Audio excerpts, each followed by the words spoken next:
समांतर चतुर्भुज का क्षेत्रफल उसके आधार और ऊंचाई के गुणनफल के बराबर होता है। यहाँ पे एक समांतर चतुर्भुज है ABCD, इसका आधार B है और ऊंचाई h है। हमें सिद्ध करना है कि इस समांतर चतुर्भुज ABCD का जो क्षेत्रफल होगा वो B गुणे h, आधार गुणे ऊंचाई के बराबर होगा। तो कैसे सिद्ध करेंगे? सबसे पहले यहाँ पे हेडिंग डालेंगे, दिया है एक समांतर चतुर्भुज ABCD, ये दिया गया है समांतर चतुर्भुज ABCD, ये दिया है जिसका आधार B और ऊंचाई h है।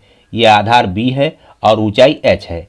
हमें सिद्ध करना है समांतर चतुर्भुज ABCD का क्षेत्रफल वो बराबर होगा B गुणे h। B क्या है? आधार है और h क्या है? ऊंचाई है। आधार गुणे ऊंचाई के गुणनफल के बराबर होगा। अब यहाँ पे हम क्या करेंगे? सबसे पहले रचना करेंगे, B को D से मिलाएंगे। तो चलिए हम B को D से मिला लेते हैं। यहाँ पे हमने रचना कर लिया है, B को D से मिलाया। ये BD जो है इस समांतर चतुर्भुज ABCD का एक विकर्ण है। ये विकर्ण इस समांतर चतुर्भुज को दो त्रिभुजों में बांटता है। एक त्रिभुज है ABD और दूसरा है CBD।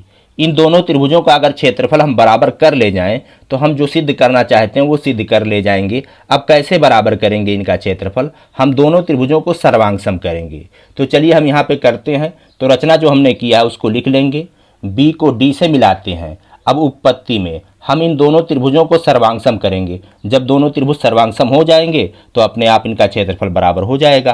तो चलिए त्रिभुज ABD व त्रिभुज CBD में, अब इन दोनों त्रिभुजों में देखते हैं। त्रिभुज ABD जो ये वाला त्रिभुज है, इसकी भुजा AB वो इस वाले त्रिभुज के CD के बराबर है। समांतर चतुर्भुज की सम्मुख भुजाएं बराबर होती हैं। तो AB बराबर CD के है, तो यहाँ लिखेंगे AB वो बराबर है CD के। उसी प्रकार AD जो है वो BC के बराबर है, AD बराबर है BC के। ये दोनों जो बराबर हम लिख रहे हैं, क्यों लिख रहे हैं? समांतर चतुर्भुज की सम्मुख भुजाएं हैं। तो यहाँ पे लिखेंगे समांतर चतुर्भुज की सम्मुख भुजा।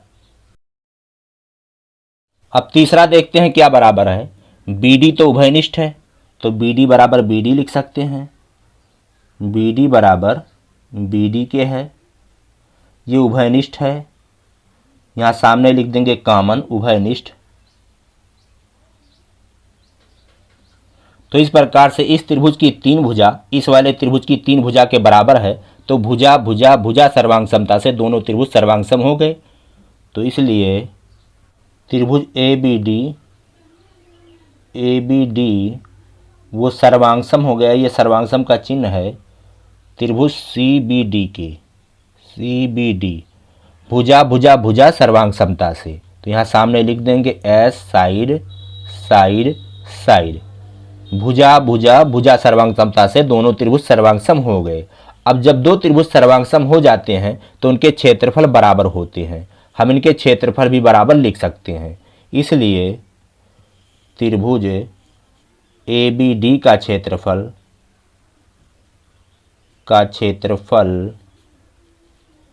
वो बराबर होगा त्रिभुज CBD का क्षेत्रफल। CBD का क्षेत्रफल, तो यहाँ पे त्रिभुज ABD का क्षेत्रफल वो बराबर हो गया त्रिभुज CBD का क्षेत्रफल। इस त्रिभुज का क्षेत्रफल और इस वाले त्रिभुज का क्षेत्रफल बराबर हो गया। अब इस समांतर चतुर्भुज ABCD का हम क्षेत्रफल निकालेंगे। चूंकि समांतर चतुर्भुज ABCD का जो क्षेत्रफल होगा वो दोनों त्रिभुजों के क्षेत्रफल के योग के बराबर होगा। तो चलिए हम यहाँ पे लिखते हैं समांतर चतुर्भुज ABCD का क्षेत्रफल बराबर त्रिभुज ABD का क्षेत्रफल प्लस त्रिभुज CBD का क्षेत्रफल। हमने यहाँ पे लिख लिया है, चूंकि समांतर चतुर्भुज ABCD का क्षेत्रफल वो बराबर है त्रिभुज ABD का क्षेत्रफल प्लस त्रिभुज CBD का क्षेत्रफल।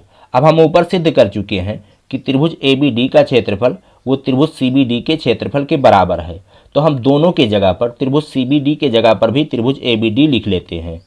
तो चलिए हम यहाँ पे लिखते हैं समांतर चतुर्भुज ABCD का जो क्षेत्रफल होगा वो बराबर होगा त्रिभुज ABD का क्षेत्रफल, त्रिभुज ABD का क्षेत्रफल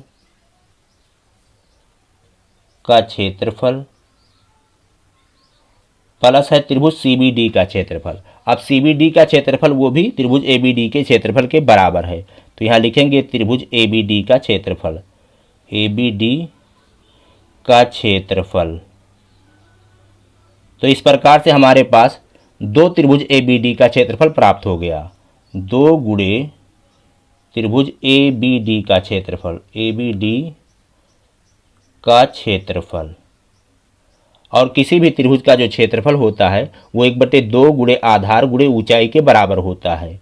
तो बराबर 2 गुणे त्रिभुज ए बी डी का क्षेत्रफल। अब त्रिभुज ए बी डी का जो क्षेत्रफल होगा वो 1/2 गुणे आधार। अब इस त्रिभुज ए बी डी में आधार क्या है? आधार ए बी है जिसकी लंबाई b है। तो आधार गुणे ऊंचाई। अब इस त्रिभुज की ऊंचाई क्या है? ऊंचाई h है। ये समांतर चतुर्भुज की ऊंचाई है और इस त्रिभुज के लिए भी ऊंचाई है, तो यहाँ लिखेंगे h। अब 2 से 2 कट गया तो क्या बचा? b गुणे h, b गुणे h। और हमें यही सिद्ध करना था कि समांतर चतुर्भुज ए बी सी डी का जो क्षेत्रफल है वो b गुणे h के बराबर है। इस प्रकार से यह सिद्ध होता है कि किसी समांतर चतुर्भुज का क्षेत्रफल उसके आधार और ऊंचाई के गुणनफल के बराबर होता है।